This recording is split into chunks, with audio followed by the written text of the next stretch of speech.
नमस्कार मित्रों, आज के इस एपिसोड में हम लोग बात करेंगे वाटर हार्वेस्टिंग या वाटर कंजर्वेशन की।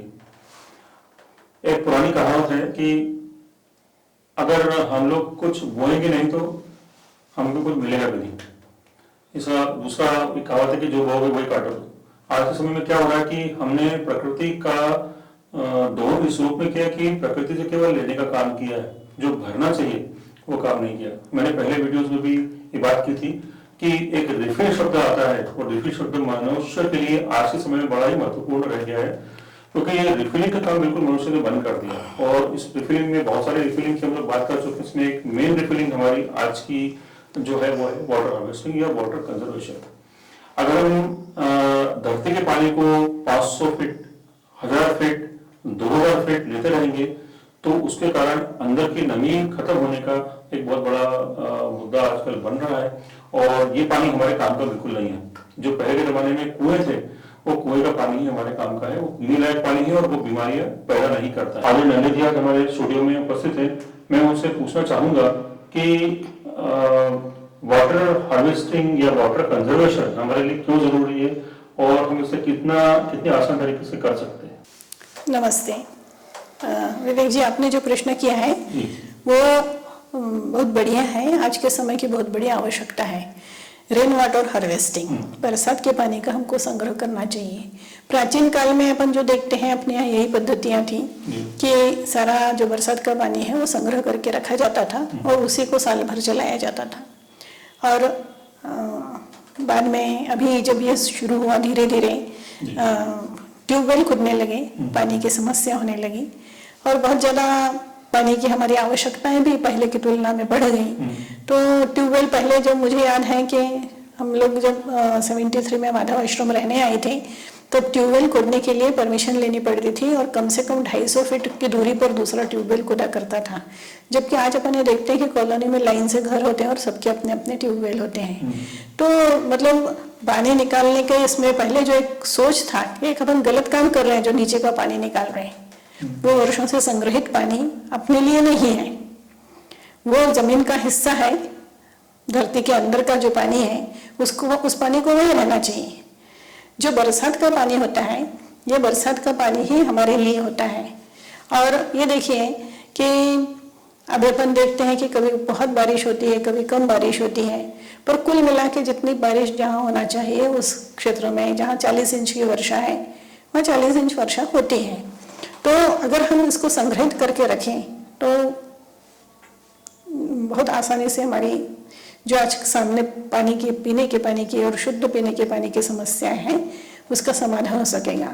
हम लोगों की आदत पड़ गई है कि या तो हम नियमों से बंद करके चलते हैं या डंडे के जोर पे चलते हैं या फिर हम ये सोचते हैं कि ये सारे काम सरकार के हैं। पर प्रत्येक व्यक्ति ने अपने तरफ से प्रयत्न करना चाहिए, ये उसका एक योगदान है प्रकृति को सहेजने का। तो उसमें उसने ये काम तो करना चाहिए कि कम से कम उसके घर का जो छत का पानी है वो सड़क पर ना बहे, इसकी व्यवस्था उसने करनी चाहिए। और प्रत्येक घर, चाहे वो छोटा ही घर क्यों ना हो, बड़ा घर, जो भी छत है उस पर आने वाला पानी उसको जमीन के अंदर पहुंचाने की व्यवस्था करनी चाहिए। ये अगर देखते हैं कि इस तरह से अपन अगर कुछ पानी की व्यवस्था करते हैं तो आज जो भूजल स्तर नीचे चला गया है, बहुत नीचे ही नीचे चला जाता जा रहा है। और शहरों में सब जगह पक्का हो गया, सड़कें पक्की हैं, सीमेंटेड भी हो गई, अब डामर रोड थे और सीमेंट के रोड हैं। घर में कोई भी जो कच्ची जगह नहीं रखता है, सारा आंगन पक्का कर दिया जाता है, कचरा नीचे ही होता है किसी को, इसलिए तो सब पूरा पक्का होने की वजह से शहर में क्या होता है, पूरा पानी बह जाता है। इस बहने वाले पानी को अगर हर घर में रोक लिया जाए और वो पानी जमीन में डाला जाए तो भूजल स्तर की समस्या हल सकती है। ये हमारा एक बहुत बड़ा उत्तरदायित्व है। अगर हम प्रकृति प्रेमी हैं, हम प्रकृति को चाहते हैं, हम चाहते हैं कि हरा भरा पूरा संसार हो, भरपूर हरियाली हो। अभी लॉकडाउन के दौरान में देखा कि कैसे प्रकृति वापस सुंदर सी हो गई, कैसे पानी, नदियाँ शुद्ध हो गई, सब कुछ अच्छा हो गया। तो करता कौन है सारी गड़बड़? मनुष्य करता है। उसी ने सारा ये पक्का बना करके पानी अंदर जाने के रास्ते खत्म कर दिए। तो फिर हमारे उत्तरदायित्व तो होता है। और प्रकृति प्रेमी तो हमें बनना चाहिए, क्योंकि हमें हमारे अगली पीढ़ी के लिए जो घर बना के अपन रखेंगे कि अगली पीढ़ी के काम आएगा, उसमें पानी की भी जरूरत पड़ेगी। बिना पानी के घर किसी काम का नहीं होता है। तो हमें सब चीजों को सहेजना है। आप अपने जैसे सारी चीजें घर के अपना सामान कैसे सहेजते हैं, अपनी चीजें कैसे सहेजते हैं, ऐसी ही ड्यूटी आपकी अपनी प्रकृति को सहेजने की है। इसलिए जो कुछ भी हमारे पास प्रकृति का मिलता है उसको आगे के लिए संभाल के रखना हमारा काम है, बह जाने देना नहीं चाहिए। तो हम अग्निहोत्र करते हैं, अग्निहोत्र का सीधा संबंध पर्यावरण से आता है। अग्निहोत्र से पर्यावरण शुद्ध होता है। तो केवल पर्यावरण शुद्ध करने के लिए अग्निहोत्र करना ही पर्याप्त नहीं है। पर्यावरण तो वो शुद्ध होगा ही अग्निहोत्र करने से, पर ये जो हमारे उत्तरदायित्व है प्रकृति के प्रति, हमें वातावरण स्वच्छ रखना चाहिए, हमें आसपास की साफ सफाई मेंटेन करना चाहिए। वैसे ही हमें पूरा बरसात का पानी जो है हर एक को कम से कम, मैं तो अग्निहोत्रियों के लिए कहूंगी कि कम से कम उन्होंने तो एक ये नियम लेना ही चाहिए कि वो बरसात के पानी का संरक्षण करें, उसको सहेजें, उसको कहीं भी जमीन के अंदर डालने का प्रयत्न करें। अगर ट्यूबवेल रिचार्ज कर सकते हैं तो उसको ट्यूबवेल को रिचार्ज करें, या उसको अगर कुछ ऐसी जगह नहीं है तो पानी जमीन के अंदर जाए।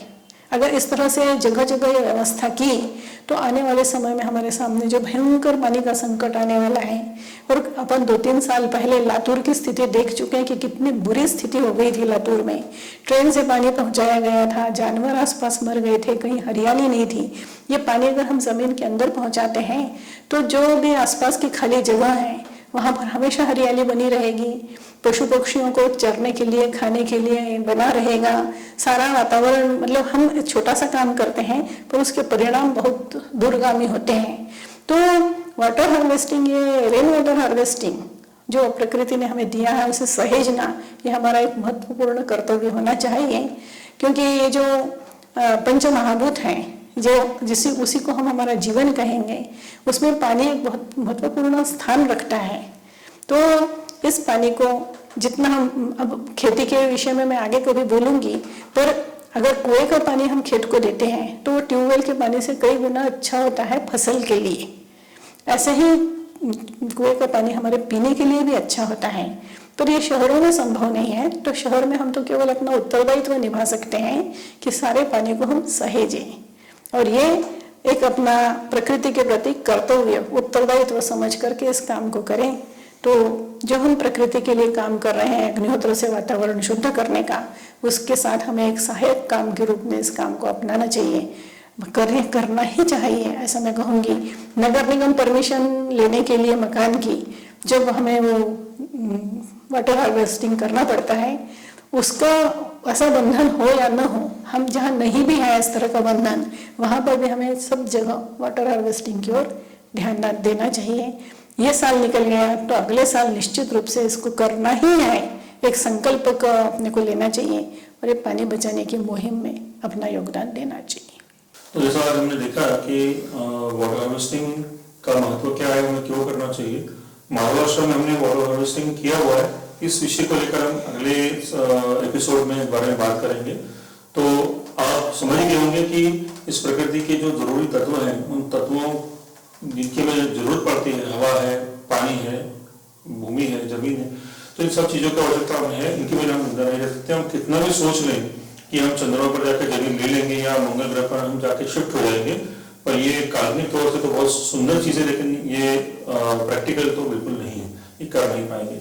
ईश्वर ने जहाँ हमें जन्म दिया है, जहाँ हमें रहना है, उसी को हम कैसे व्यवस्थित करके रह सकते हैं, इसका एक सबसे आसान तरीका है वाटर हार्वेस्टिंग। तो इस बारे में फिलहाल इतना ही। अगले एपिसोड में हम फिर दोबारा आपसे मिलेंगे और इस बारे में विस्तृत रूप से चर्चा करेंगे। तब तक के लिए नमस्कार।